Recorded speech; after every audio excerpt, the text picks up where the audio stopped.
Good day. I am here with Pete Bombaci, the founder of GenWell, and super excited to see you, Pete. Thank you for taking some time to hang out with me today.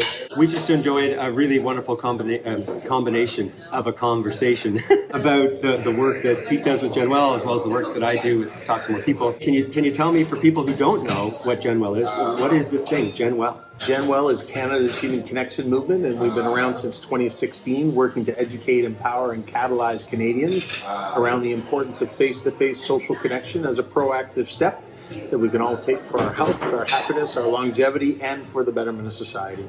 Whew.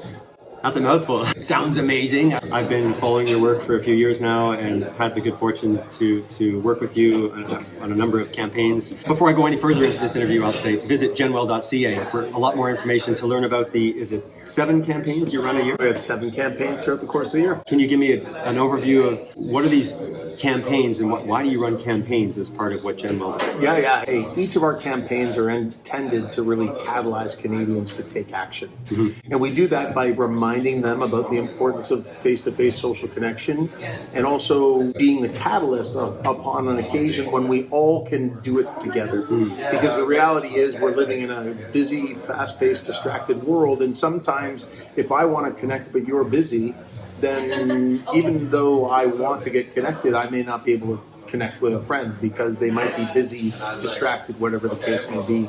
So these 7 campaigns are really focused on key demographics, so young people, old people.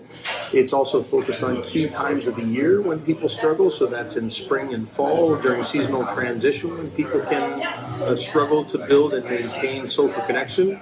And then finally, one that I know you're passionate about, which is our Talk to a Stranger Week, which really is about saying, hey, these are little opportunities that you can have throughout the course of every day. The opportunity to connect is all around you, but that week is really just helping people. I always say this, for people like you, it's an opportunity to remind you how much of a difference you're making in the world by those little interactions. For some people, it's a reminder to do it a little more often. And for some people, it might be the starting point to go, okay, I now understand the facts. And now I have an excuse to go and do it because this is Talk to a Stranger Week. And if somebody looks at me after I talk to them and say, hey, how's your day going? And they look at me with a growl or a snarl, then I go, oh, you didn't know it was Talk to a Stranger Week? Oh, well, now I've given you permission to actually make it happen. So that's the holistic look as to why we do all the campaigns, is to rally people around specific times, occasions, or opportunities to build connection. Fantastic. So awesome. With the work that I've done with Talk to More People, I try to educate people how they can change their life by meeting people and share the tips on how it is that I got in a conversation with that person or that person. And I love the fact that with GenWell, you've got these practical campaigns that people can engage with and interact with so that they can build that social connection muscle. One of the things we were talking about over the coffee earlier was how many people just don't know how important good social health is. What are some of the solutions to educating people or to helping people figure out, hey, I need to take care of my social health? Share any ideas around that? I always kind of have to follow the flow, which is the negative implications we know: heart disease, dementia, diabetes, suicide, addiction, obesity, cancer, all the things that I think society is struggling with today can be addressed through stronger social bonds or social health. When we think about the upside of it, increased happiness, reduced anxiety and depression, increased empathy, compassion, resilience, in a world where we feel more disconnected than ever before, building these connections can make people more resilient to get through the struggles that I think not only we face today, but I think we may face more of as we move forward. So when I think of all of those things, then the point is, okay, so what can we help people do? Well, I think enlightening them to those, in Canadian research, those who talk to strangers once a week are up to 3 times happier than those who don't talk to strangers.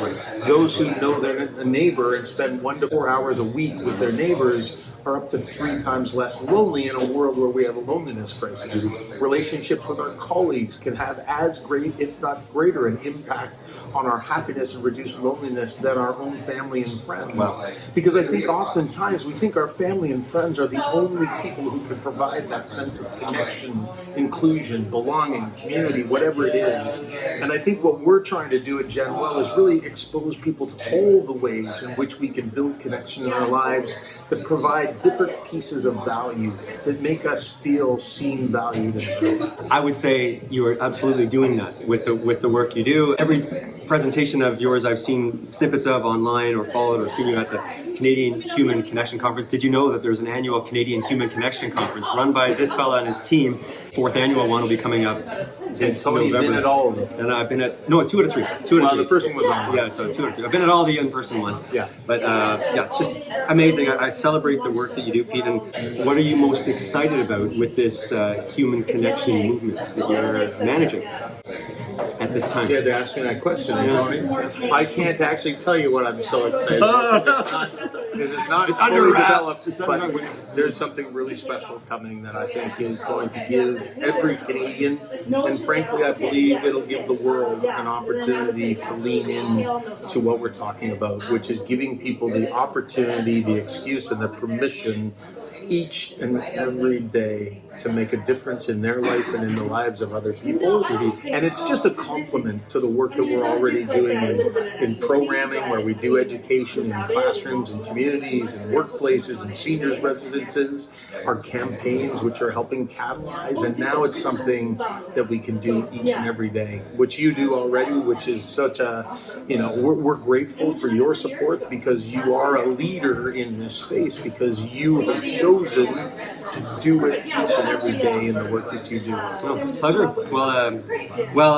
That's a sort of cryptic idea that I got the inside scoop on before the video here, but it's not coming out just yet. But I'm super excited about that new initiative, and of course I'll be very happy to promote it and share it with anyone who's checking this work out. Stay tuned. You've been running GenWell now for 8 years. Where do you see it going, or where would you like to see it go in the coming year, a couple years, 5 years?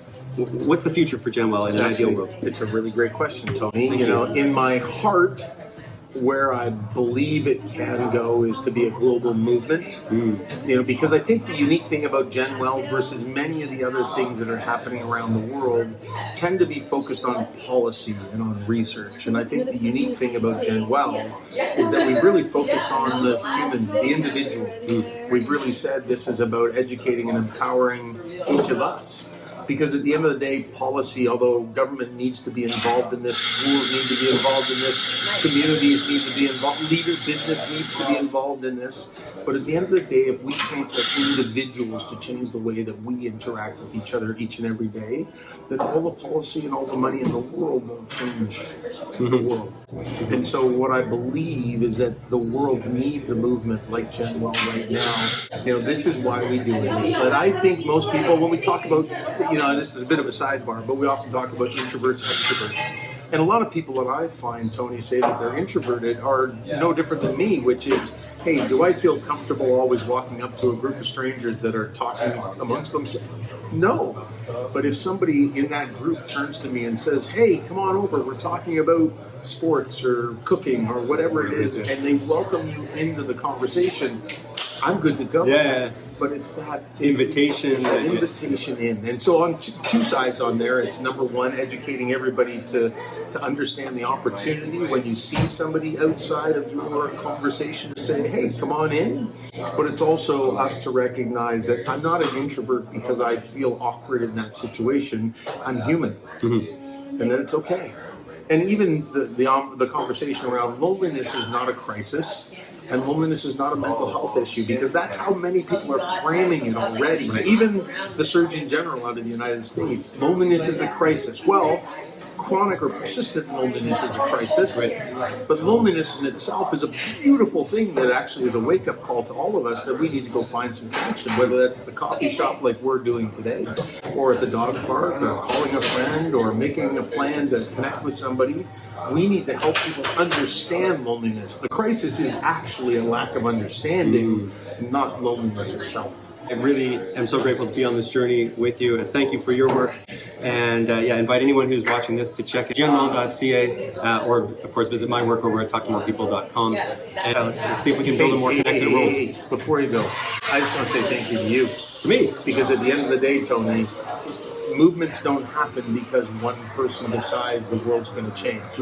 A movement happens because individuals come together and say, hey, together we can make the world a better place. Totally. And you, my friend, from the first time we connected, you have always leaned into working together, to collaborating and saying, hey, how do we do this together? How can I support the work that you're doing? How can you support the work we're doing? Because no individual can solve this problem.